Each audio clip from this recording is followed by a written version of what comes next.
The Mahomet Library is here today with some book recommendations for March. Joining me now is Rebecca Strom. Welcome back to ciLiving. Thanks so much for having me. Happy to be here. All right, so I see that you've brought 3 books. Yes. What have you brought today? So, I don't know if everybody knows, but there's a new Hunger Games universe novel coming out in a bit. Sunrise on the Reaping comes out on March 18th, and so I thought it would be fun to bring in some read-alikes to the Hunger Games trilogy, because I figure, people may be, pretty far down on the holds list for the new copy, and they might be looking for something to read in the meantime. So I brought in some young adult books that are kind of similar in vibes to the Hunger Games for people to read while they're waiting. I think that is a great idea, because ultimately you think about genre books, right? Yeah. And you're like fantasy and it's all, but there's very narrow categories within that and things like that. So I like that there are books that you've found that kind of have the same feel as Hunger Games while you're waiting for the new book. Yeah, so absolutely. what do we have? So this first one here is called The Marrow Thieves by Cherie Dimaline. And this book takes place in a world that has almost nearly been destroyed by global warming. And evil seems to be lurking around every corner.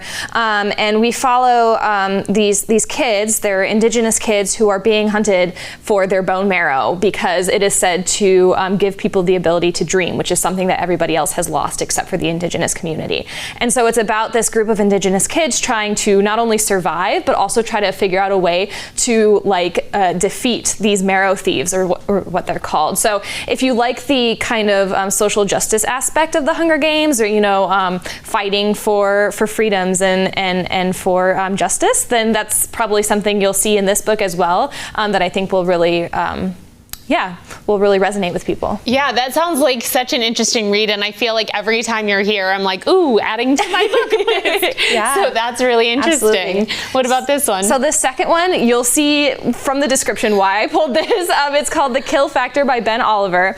And this book is centered around a girl named Emerson who finds herself as a contestant on this game show, where basically the premise is that these young criminals enter this game show for the chance to be set free from jail and get a cash prize. Okay. And Emerson really, really needs the money to help her family.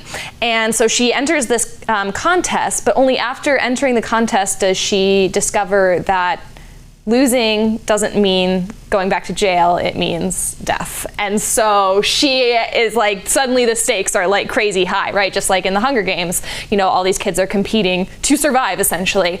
So it's very similar to the Hunger Games in that aspect, but also a lot of action, as well as commentary that I think people who are fans of the Hunger Games will really enjoy. All right, so I have a question about this one. So once she's registered, obviously the stakes are high because she didn't know that was the punishment if she loses, but does she not have the option to just excuse herself from the competition and go it's back like to the jail? Hunger Games. I mean, once you're in it, you're in it. You're in it to win it. Interesting. Yeah. All right, the suspense. Yes. What about this one? So this is another dystopian novel. This is called Wilder Girls by Rory Power. And in this one, we meet the students of Raxter School. And Raxter is a school for girls on this island off the coast of Maine. And the students here have been quarantined for 18 months because a virus has swept over and has started killing their teachers and some of their classmates. And they have been under quarantine for 18 months and things are not looking good. And so one of the students decides that she's gonna go over the fence and try to figure out what's really going on, because they've been waiting on this cure and it's never come. And so she decides she's gonna figure out why. Ooh, okay. So it's got a little bit element, I feel like, of that waiting, and then is it coming, is it not coming? Right. And so kind of taking charge and deciding you're gonna be the one to figure things out. Right, so she has to proactively do something about it. Yeah, absolutely. I really like that. And I also, like you had mentioned the last time you were here, the Lucky Duck shelf that they have at the Mahomet Library. Is there going to be a copy of the Hunger Games book that is reserved? That's a really good question. We have 3 copies, print copies that I ordered, but they are in our young adult section, and the The Lucky Duck shelf is for adult fiction, but I may have to talk to our director about maybe putting a copy on there because I think it's definitely going to be pretty popular. Yes.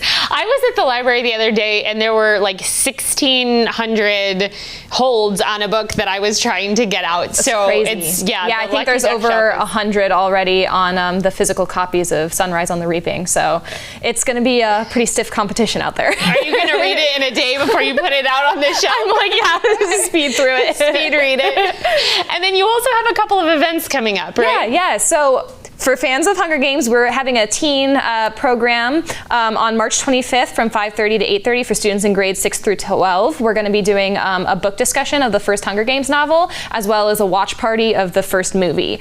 So for fans who want to celebrate the new book coming out, come ready to talk about the Hunger Games, and we'll enjoy some snacks and some pizza and watch the movie. It's going to be a lot of fun. I like that the library is really committing to this book launch. I feel like it's such a big deal. Oh, it's going to be exciting. So.